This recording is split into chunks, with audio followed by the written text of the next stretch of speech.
केतन अग्रवालचा लोहगडावरून पडून खून झाल्याचं स्पष्ट झालेलं आहे। त्याची होणारी पत्नी सियाने हा खून केल्याची कबुली दिलेली आहे। त्यानंतर ह्या प्रकरणात वेगवेगळे खुलासे होऊ लागले। त्यांच्या कुटुंबाने सियाच्या कुटुंबाला हे सगळ्या गोष्टीची माहिती होती, तरी त्यांनी आम्हाला फसवलं असा आरोप केलेला आहे। त्यानंतर आता सियाच्या कुटुंबाची बाजू समोर आलेली आहे। त्यासोबतच सियाच्या मोबाईल मधले चॅट्स, चेतन आणि सियाचा व्हिडिओ समोर आलेला आहे। तर हा व्हिडिओ ह्या प्रकरणामध्ये ट्विस्ट आणणारा आहे। ह्या प्रकरणामध्ये नेमकं काय घडतंय, चौकशीमध्ये चेतन आणि सियामध्ये काय राडा सुरू होणार आहे, हे सगळं स्पष्ट होणार आहे। ह्या सगळ्यात केतनला पडल्याच्या टक्कलचा काय विषय आहे हे आपण ह्या व्हिडिओमध्ये पाहू। नमस्कार, तर मी वैभव जाधव। तर आपण ह्या व्हिडिओमध्ये काय खुलासा आहे ते पाहणार आहोत। सगळ्यात आधी बघू चौकशीत काय समोर आलेलं आहे। तर समोर आलेल्या बातम्यानुसार सिया पोलिसांना चौकशीमध्ये सहकार्य करत नाही, पोलिसांच्या प्रश्नावर मौन बाळगत आहे। एबीपी माझाच्या बातम्यानुसार सियाचं शिक्षण 11वी पर्यंत झालेलं आहे, 12वी नापास आहे। त्यानंतर तिच्या वडिलांनी तिला बेकरीचा व्यवसाय सुरू करून दिला। तिला दारू पिण्यासह इतर काही सवयी होत्या मित्रांनो। तिचे बॉयफ्रेंड सुद्धा होते,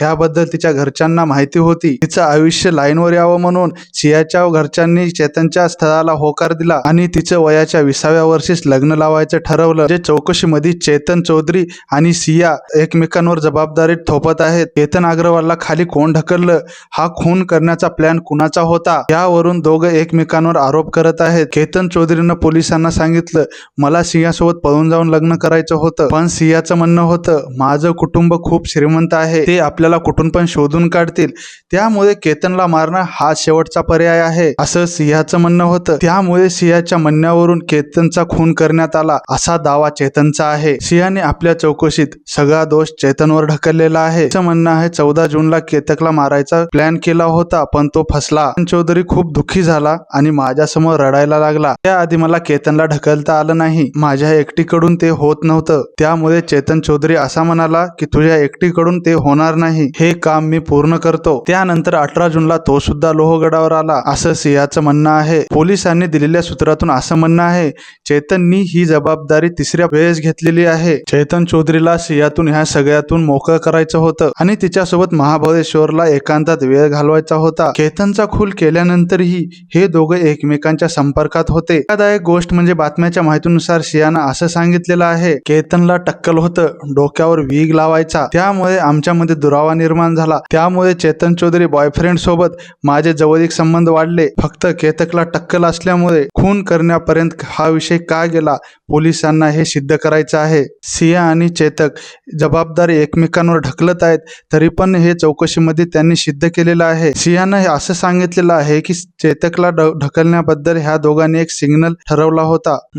सिया केतकला बोलत असताना सिया खाली वाकली की चेतक येऊन केतकला धक्का देणार असं ठरलं होतं आणि झालं पण असंच मित्रांनो। सध्या या प्रकरणात सगळ्यात जास्त चर्चेत असलेली गोष्ट आहे ती म्हणजे सियाच्या आईवडिलांनी दिलेली माध्यमास माहिती। सियाचे वडील प्रवीण गोयल हे सध्या ऍडमिट आहेत। केतकच्या मृत्यूमागे सियाचा हात असल्याची बातमी, तिला पोलिसांकडून झालेली अटक, त्यामुळे सियाच्या वडिलांना धक्का बसलेला आहे। त्यांचं ब्लड प्रेशर वाढलं आणि डॉक्टरांच्या सल्ल्यानुसार त्यांना ऍडमिट करण्यात आलेलं आहे। सियाच्या वडिलांनी सांगितलं, अग्रवाल कुटुंबापेक्षा धक्का मला बसलेला आहे। माझा केतनवर पोटच्या मुलाप्रमाणे जीव होता, तो अत्यंत गुणी आणि चांगला मुलगा होता, असा मुलगा गमावण्याचं दुःख आम्हाला पण आहे। जेव्हापासून हे नातं जुडलं होतं तेव्हापासून सिया खूप खुश असायची, ती नेहमी म्हणायची केतन खूप चांगला आहे, मला खूप चांगले सासू सासरे आणि नणंद मिळाली आहे, मी खूप खुश आहे।